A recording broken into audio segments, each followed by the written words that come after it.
저는 모태 신앙은 아니지만 어릴 적부터 교회를 다녔습니다.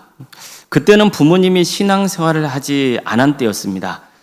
그래서였을까요? 가족이 함께 예배를 드리는 모습을 보면 늘 부러웠습니다.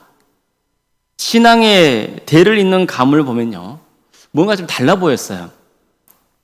참 표현하기는 애매한데 신앙적으로 잘 다듬어졌다고나 할까요?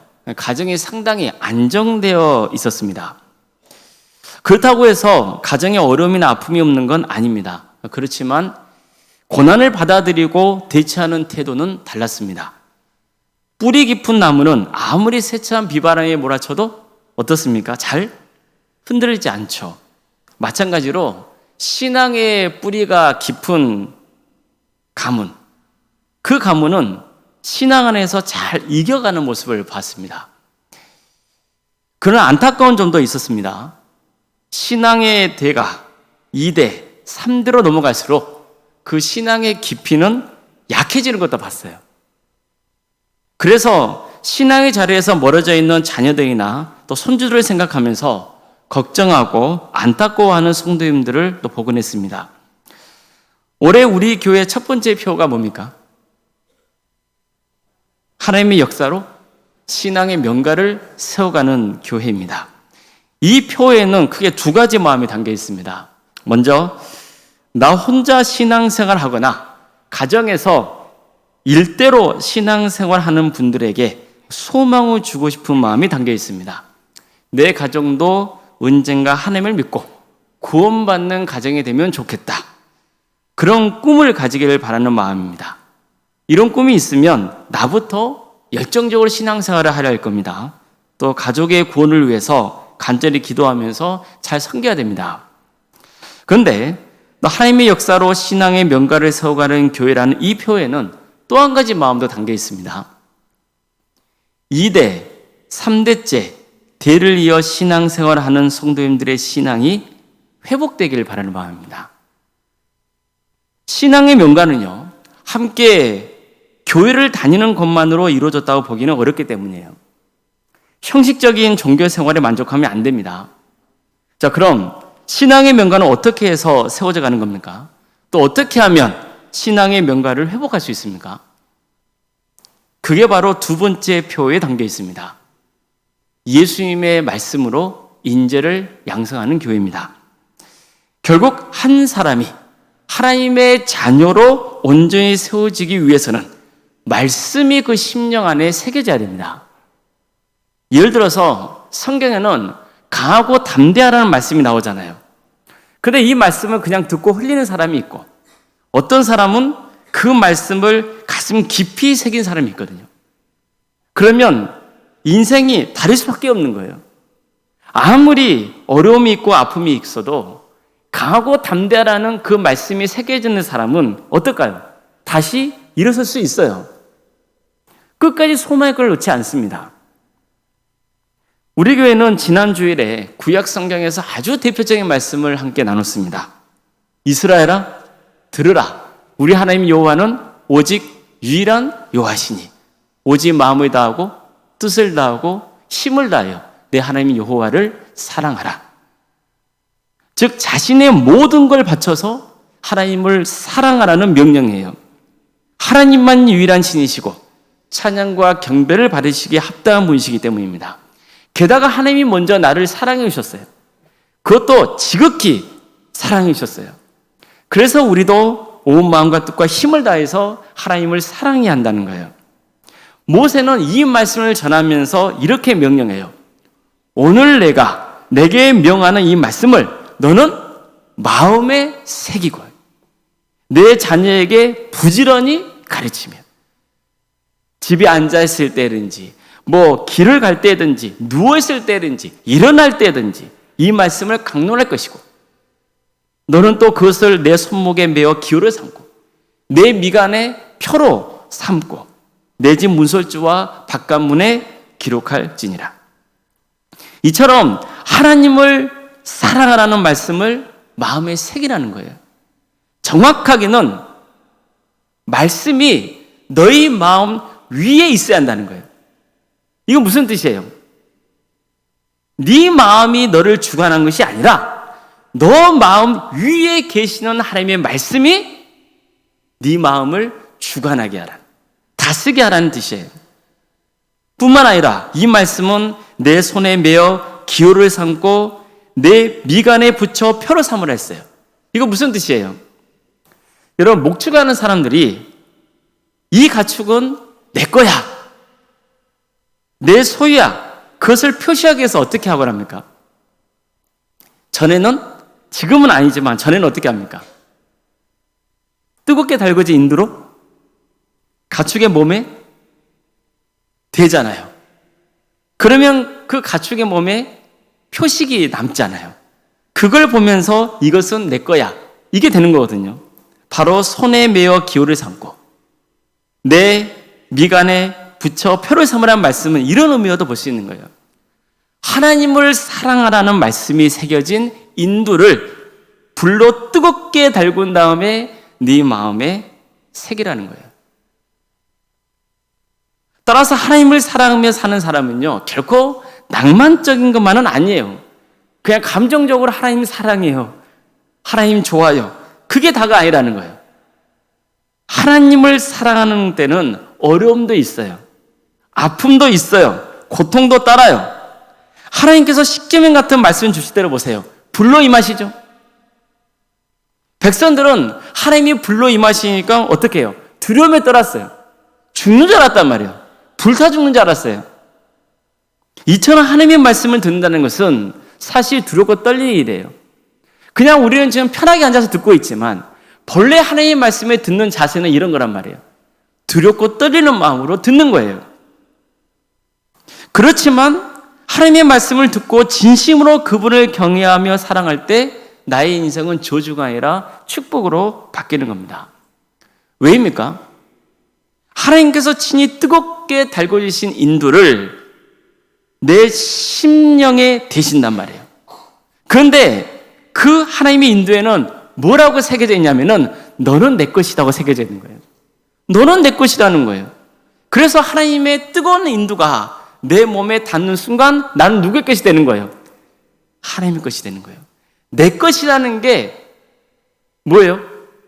하나님의 인도 속에 딱 표시가 되는 거예요. 그게 내 몸에 새겨져 있는 거예요. 그럼 나는 누구 거예요? 하나님 거예요. 내가 하나님 것이라는 것은 누가 내 인생을 책임져 주신다는 거예요?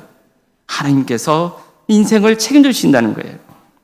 하나님의 소유이고 나의 하나님의 보물이기 때문에 하나님이 그 인생을 끝까지 책임져 주신다는 거예요. 그래서 성경에서는 하나님은 내 목자가 되시고 나는 주님의 양이라는 그런 말씀들이 등장하는 거예요. 이처럼 내 신앙이 살고 또 대를 이어 후손의 신앙이 깊어지려면 하나님의 말씀이 결국 그 심령 가운데 새겨져야 되는 겁니다. 차지도 않고 뜨겁지도 않은 그런 미지근한 신앙으로는요 안 되는 거예요. 정말 뜨겁게 달궈진 그 하나님의 말씀이 내 심령을 지져야 되는 거예요. 그 말씀이 내게 뜨겁게 임해야 돼요. 그래서 성령님의 역사가 있어야 되는 겁니다. 따라서 우리 교회의 세 번째 표가 뭡니까? 성령님의 역사로 선한 영향을 끼치는 교회인 겁니다. 예수님이 부활 승천하시고 성도들이 함께 모여 기도할 때 오순절 날에 성령님이 뭐처럼 임하셨다고 그래요? 불같이 뜨겁게 임하였다고 말씀하고 있잖아요. 그저 성령 충만한 성도들이 그때부터 사람이 변하는 거죠. 어떻게 변해요? 아주 강하고 담대해져요. 복음을 증거했어요. 교회가 세워졌어요. 많은 사람들이 회개하고 예수님을 믿었어요. 사람이 새롭게 변화되는 거예요. 그들은 하나님의 말씀을 사모했고 모이기에 힘썼고 주님을 경배했어요. 뿐만 아니라 세상 사람들에게 선한 영향을 끼쳤단 말이에요. 그래서 그 결과가 뭐예요? 하나님을 믿는 사람들이 많아졌다는 거예요. 무엇을 통해서입니까? 하나님을 믿고 고백하는, 구원을 사모하는 그 백성들의 삶을 통해서 많은 사람들이 전도되었다는 뜻이에요. 주님께로 돌아왔다는 거예요. 바로 우리 광주도함교회가 지향하는 궁극적인 목적도 여기에 있는 겁니다. 교회의 존재 목적은 뭡니까? 왜 교회가 세워진 거죠? 영원 구원이에요. 모두가 멸망당하지 않고 영생의 길을 가는 거예요. 내가 멸망당하지 않고 영생의 길을 가야 돼요. 그리고 나를 통해서 누군가가 멸망당하지 않고 영생의 길을 가야 되는 거예요. 그래서 나와 내 가족이 또 대를 이어서 나의 가문이 이웃이 멸망당하지 않는 거예요. 따라서 하나님의 역사로 신앙의 명가를 세워가는 것은요, 선택의 문제가 아닙니다. 반드시 이뤄가야 할 일이에요. 어느 가문이 파멸당하고 싶겠어요? 이 때문에 힘들고 어려워도 말씀의 씨앗을 뿌려야 되는 거예요. 내 안에 말씀의 씨앗이 뿌려져야 되고, 또 지금 우리 자녀손들도 하나님의 말씀이 뿌려져야 되는 거예요. 그냥 예배드리는 것에 만족하지 말고 하나님의 말씀이 가문에 깊이 새겨져야 되는 거예요. 그러려면 성령님의 임재를 사모하셔야 되는 거예요. 그래서 성령님이 임하면 내가 변하고 가정이 변화되는 거예요. 교회가 변하는 거예요. 정말 우리 모두에게 성령님께서 친히 임하셔서 하나님의 말씀이 깊이 새겨지고 그 말씀으로 변화되는 역사가 있기를 주의 이름으로 축원합니다. 특히 오늘 본문을 보면요, 신앙의 명가를 세워가려면 절대 해서는 안 되는 일들을 전하고 있습니다. 첫째, 풍요로움 때문에 하나님을 망각할 수 있는 위험이에요. 지금 모세는 곧 가나안 땅 정복 전쟁에 나서야 하는 백성들에게 말씀을 전하고 있는 겁니다. 모세는요, 하나님께서 너희를 반드시 가나안 땅으로 이끄실 것이라고 했어요. 거기에는 너희가 세우지도 않았는데도 아주 크고 좋은 성읍이 있을 거라는 거예요. 너희가 채워놓지 않았는데도 집에 가보면은 많은 것들이 채워져 있는 그런 집들을 너희는 얻게 될 거라는 거예요. 너희가 직접 우물을 파지 않았어요. 그럼에도 불구하고 물이 넘쳐 흐르는 우물이 있을 거라는 거예요. 너희가 씨를 뿌리거나 가꾸지도 않았어요. 그럼에도 불구하고 거기에는 포도나무도 있고 감람나무도 있고 그런 풍성한 수확이 기다리고 있을 거라는 거예요. 이 모든 게 누가 주신 선물이라는 거죠? 하나님이 주신 선물이에요. 그러니 이스라엘 백성들 입장에서는 너무 좋은 일이잖아요. 그러나 모세는 경고하고 있다고요. 너는 조심하여 너를 애굽 땅 종되었던 집에서 인도하여 내신 여호와를 잊지 말고 내 하나님 여호와를 경외하며 그를 섬기며 그의 이름으로 맹세할 것이니라. 보세요. 뭘 조심하라 하죠? 너희가 풍요롭게 사는 것은 좋은 일이다. 이건 다 하나님이 주신 선물이기 때문이야. 그러나 이 선물을 누가 주셨는지를 절대 잊어서는 안 돼. 이 말씀이라고 해요. 풍요롭고 안정된 생활을 누리는 게 하나님 덕분인 것을 잊지 말라는 거예요. 마치 내가 열심히 노력해서 모든 걸 다 누리고 있는 것처럼 착각하지 말라는 거예요. 둘째, 우상 숭배의 유혹에 빠지는 위험에 대해서 경고했습니다. 가나안 땅에 들어가면 가나안 백성들이 숭배해 왔던 우상들이 있을 거라는 거예요. 그런데 그 우상들은 생각보다 상당히 매력적이에요. 왜냐하면 사람의 탐욕을 자극하는 요소들이 가득하기 때문이에요. 그러다 보니 이스라엘 백성들이 그런 우상 숭배 문화에 급격히 빠져들 수 있다는 거죠. 그래서 모세는 가나안 땅에 들어가거든 절대 우상 숭배하면 안 된다고 경고했던 거예요. 너희는 다른 신들, 곧 내 사면에 있는 백성들의 신들을 따르지 말라. 너희 중에 계신 너희 하나님 여호와는 질투하는 하나님인즉 너희 하나님 여호와께서 내게 진노하사 너를 지면에서 멸절시킬까 두려워하노라. 이처럼 만약 너희가 하나님과 우상 사이에서 양다리를 거치거나 하나님을 버린다면 이건 하나님의 질투를 유발하는 것이고 그 질투가 이스라엘의 심판으로 이어질 것이라고 경고했던 거예요. 세 번째로 이스라엘이 하나님에게서 멀어질 수 있는 위험은 하나님의 능력을 의심하는 경우입니다. 모세는 너희가 마사에서 시험한 것 같이 너희 하나님 여호와를 시험하지 말라 했어요. 이스라엘의 출애굽 세대는요, 마실 물이 없자 모세에게 물을 달라며 막 대들었어요. 그때 하나님이 물을 공급해 주세요. 근데 성경에서는 이 사건에 대해서 이렇게 전합니다. 그가 그곳 이름을 마사 또는 무리바라 불렀으니 이는 이스라엘 자손이 다투었으며 또 그들이 여호와를 시험하여 이르기를 여호와께서 우리 중에 계신가 안 계신가 하였습니다. 이처럼 모세는요, 이제 가나안 땅에 들어가서 살아야 하는 새로운 세대에게 40년의 그들의 부모 세대가 저지른 그릇된 일을 전하면서 절대로 너희들만은 하나님을 시험해서는 안 된다고 경고했던 거예요. 모세가 특히 마사 사건을 예로 든 것은 뭐냐면은 마사라는 뜻이 시험이라는 뜻이기 때문이에요. 자, 그럼 그들은 구체적으로 어떤 시험을 한 거예요? 하나님이 나와 함께 하신 게 맞나? 이걸 시험한 거예요. 하나님이 나를 지킬 수 있나? 하나님이 정말 약속을 지키시는 분인가? 이걸 시험했단 말이에요. 그러지 말라는 거예요. 장차 이스라엘 백성들이 가나안 땅에 들어가서 살게 되면 그 땅은 정말 좋은 땅인 게 맞을 거예요. 더구나 그 땅은 하나님이 이스라엘을 위해 친히 예비하신 땅이에요. 백성들은 그 땅에 정착해서 하나님이 베푸신 은혜를 누리며 살 거예요. 그러나 생각해 보세요. 항상 좋은 일만 있겠어요? 아니죠. 살다 보면 어려움을 당하기도 해요. 아픔을 겪기도 해요. 그런 상황이 닥치더라도 절대로 하나님을 시험해서는 안 된다는 거예요. 하나님의 능력을 의심하면 안 된다는 거예요. 그럴 때일수록 하나님께 은혜를 구하고 그분의 능력을 믿으라는 거죠. 모세는 이걸 가르쳐주고 있는 겁니다. 이처럼 그런 백성들이 가나안 땅에서 살 때 하나님부터 멀어질 수 있는 세 가지 위험에 대해서 경고했습니다. 뭐였습니까? 풍요로운 삶이, 그게 하나님의 축복임에도 불구하고 오히려 그 삶 때문에 하나님을 잊을 수 있다는 거예요. 둘째, 우상 숭배 때문에 하나님을 버릴 수 있다는 거예요. 셋째, 살다 보면 어려움도 닥칠 텐데 그 어려움이 닥치면 하나님을 의심할 수 있다는 거예요. 모세는 절대로 이런 일로 하나님을 떠나면 안 된다고 전하고 있는 거죠. 오히려 이럴 때일수록 더 하나님을 의지하고 그분이 명하신 계명을 지켜야 한다고 했어요. 자, 그렇다면 하나님을 잊거나 버리거나 의심하는 것, 그걸 막는 확실한 방법은 뭘까요? 하나님의 말씀을 반드시 지키겠다고 굳게 결심하는 거예요. 그리고 적극적으로 실천하는 거예요. 그러면 하나님이 주신 은혜가 대를 이어 미치게 되는 거예요. 무엇보다도 이런 유혹을 다 이겨내면서 신앙생활을 할 때 그 모습을 지켜본 자녀손들도 너희가 믿는 신앙에 깊은 관심을 가지고 궁금한 것을 묻게 될 것이라고 했어요. 이건 정말 중요한 문제예요. 왜입니까?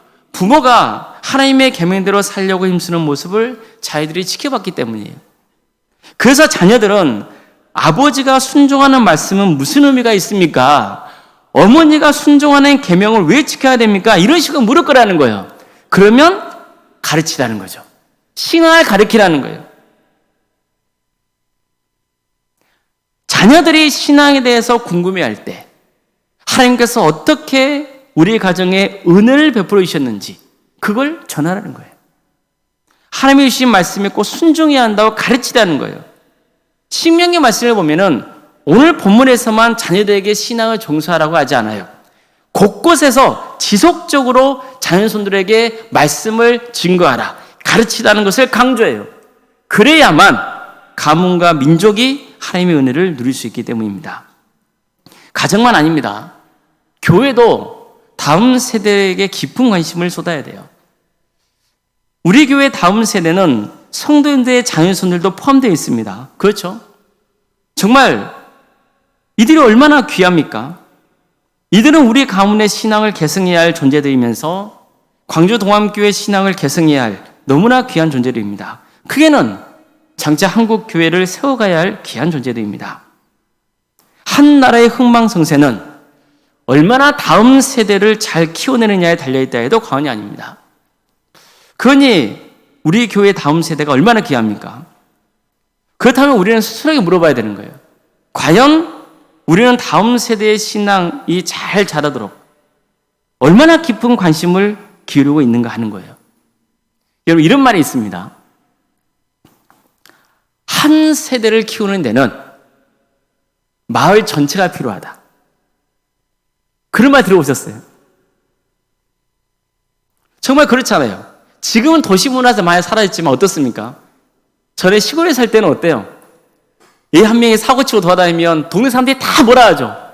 네 그러면 안 된다. 너 네 부모에게 피눈물 나게 하면 안 된다. 그리고 뭐 합니까? 또 이웃집에서 데려가서 밥 사 먹이고 달래고 얼래고 그러면서 한 아이를 마을 전체가 키워내잖아요.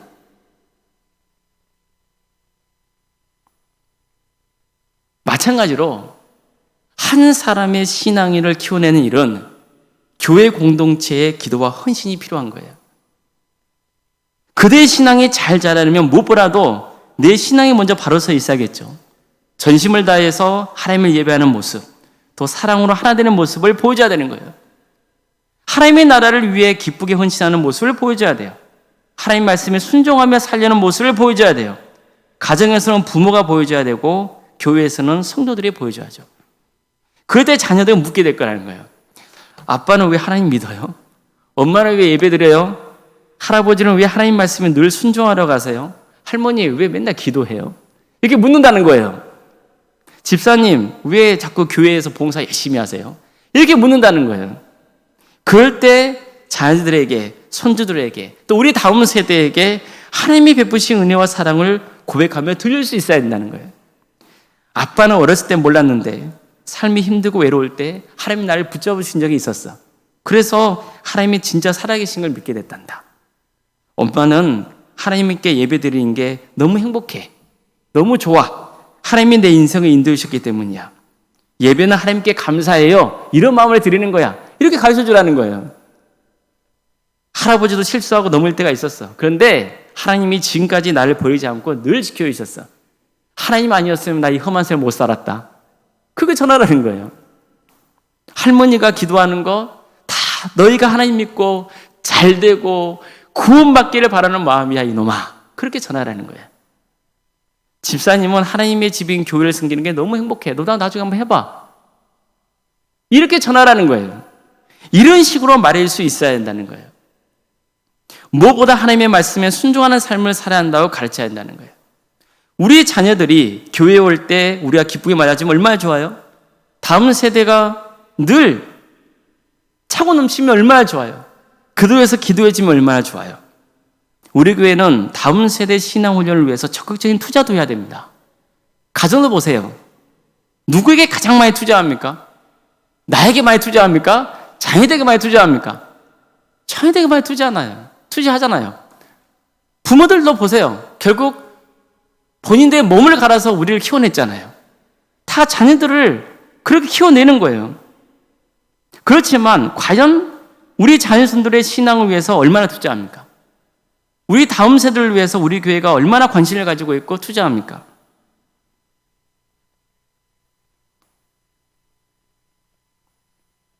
가정도 자녀들을 우선으로 생각하고 투자하듯이 교회도 다음 세대를 위해서 투자해야 되는 거예요. 물론 당연히 교회는 모든 세대를 배려하고 존중해야 됩니다. 이 자리에 계신 장년 또 우리 교회 어르신들이 얼마나 귀합니까? 모두가 다 중요하고 소중해요. 특히 어른이 존중하는 문화가 잡혀 있어야 되죠. 그래야만 자녀들에게 신앙을 전수할 때 자녀들이 잘 받아들일 수 있는 거예요. 그러나 동시에 우리 어른에게는 자녀손들에게 신앙을 전수해야 할 막중한 사명이 있다는 것도 잊어서는 안 되는 거예요. 그런 의미에서 우리 교회는 다음 세대를 위해서 더 기도하고 헌신할 수 있어야 되는 거예요. 지금 우리나라는 세대가 갈수록 신앙의 자리에서 멀어지고 있는 상황이에요. 이 말은 우리 가정의 신앙도 사실 붕괴될 수 있다는 뜻이에요. 그런데 얼마나 안타까운 일입니까? 따라서 지금 이 자리에 있는 우리 다음 세대가 희망인 거예요. 지금 우리 옆에 있는 사람들이 희망이에요. 우리 아이들이 희망이란 말입니다. 그래서 우리는 계속 씨를 뿌려야 돼요. 그러면 언젠가 열매 맺는 날이 오리라 믿습니다. 또 지금 이 자리에는 우리 교회학교 학생들도 함께 예배드리고 있잖아요. 부디 하나님을 사랑하고 잘 섬기기를 바라요. 공부도 중요해요. 실력도 길러야 돼요. 그러나 결국 여러분들의 인생을 주관하시고 또 여러분들이 힘들고 어려운 상황 속에서 이겨낼 수 있는 가장 강력한 힘은 하나님을 신뢰하는 거예요. 하나님을 사랑하는 거예요. 그분께 전적으로 의지하는 삶을 살아가는 거예요. 그게 무엇보다도 중요합니다. 무엇보다도 하나님이 여러분을 들어 쓰셔야 돼요. 그렇기 때문에 하나님을 전적으로 사랑하고 의지하는 그 신앙이 어린 나이 때부터 잡혀야 된단 말이에요. 신앙과 세상을 타협하지 마세요. 신앙을 가장 우선순위에 둬야 돼요. 결국 하나님이 선택하느냐 선택하지 않느냐가 우리의 인생을 좌우한단 말이에요. 근데 우리는 그걸 몰라요. 내가 노력하면, 내가 열심히 살아가면 되겠지? 노력만 한다고 되나요? 그러면 이 세상 모든 사람들이 다 잘 되죠. 노력만 하면 됩니까? 아니에요. 우리 어른들 다 알잖아요. 노력만 한다고 되는 거 아니에요. 선택받아야 돼요. 그래야 되는 거예요. 내가 내 인생을 주관할 수 있다고요? 천만의 말씀이에요. 안 그래요. 결국 우리 인생은 하나님의 손에 달려있는 것이고 하나님이 붙들어 있어야 되는 거예요. 어른이건 어린아이건 이 진리를 우리가 망각해서는 안 되는 겁니다. 우리 광주 동안교회 모든 성도님들이 정말 하나님의 말씀으로 다시 세워지길 바랍니다. 그냥 우리 가정이 예배에 나와서 함께 예배 드리니까 우리는 신앙의 명가야. 그렇게 생각하지 마세요. 그런 종교의식이 신앙의 명가를 세워가는 게 아니에요. 좋을 때건 힘들 때건 어려울 때건 늘 하나님의 말씀을 듣고 그 말씀을 새기는 가문. 그래서 어떻게든 하나님의 말씀을 살아보고자 애쓰는 그 모습. 절망되는 게 있고 좌절되는 일이 있어도 신앙으로 극복하려는 모습. 그런 거 하나하나가 쌓여가서 신앙의 명가가 세워지는 거예요. 신앙의 명가는요, 그냥 세워지는 게 아니에요. 수많은 눈물이 있는 거예요. 헌신이 있는 거예요. 무엇보다도 하나님의 인도로 우리 심령을 지져주셔야 되는 거예요. 그래야 되는 거예요. 우리 동함의 모든 성도님들, 또 이 자리에 함께한 모든 성도님들이 심령 가운데 하나님의 사랑, 그분의 긍휼, 은혜, 그 놀라운, 그 크신 하나님의 역사가 깊이 새겨지기를 주님의 이름으로 축원합니다. 기도하시겠습니다.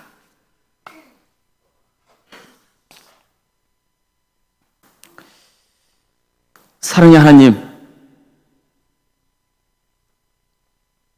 하나님의 말씀이 우리의 삶을 주관하기를 소망합니다. 우리와 함께하여 주시고 우리 한 사람 한 사람이 거룩한 성도로 세워져서 우리를 통하여서 가정이 회복되고 치유되고 변화되고 신앙의 명가가 세워지는 역사가 있게 하여 주시옵소서. 성령님께서 우리 가운데 친히 임하여 주셔서 우리를 통하여서 하나님의 영광이 드러나게 하여 주시고 이 세상에 선한 영향력을 끼치는 거룩한 성도들이 많이 배출될 수 있도록 인도하여 주시옵소서. 모든 걸 주님께 의지하며 예수님의 이름으로 기도드리옵나이다. 아멘.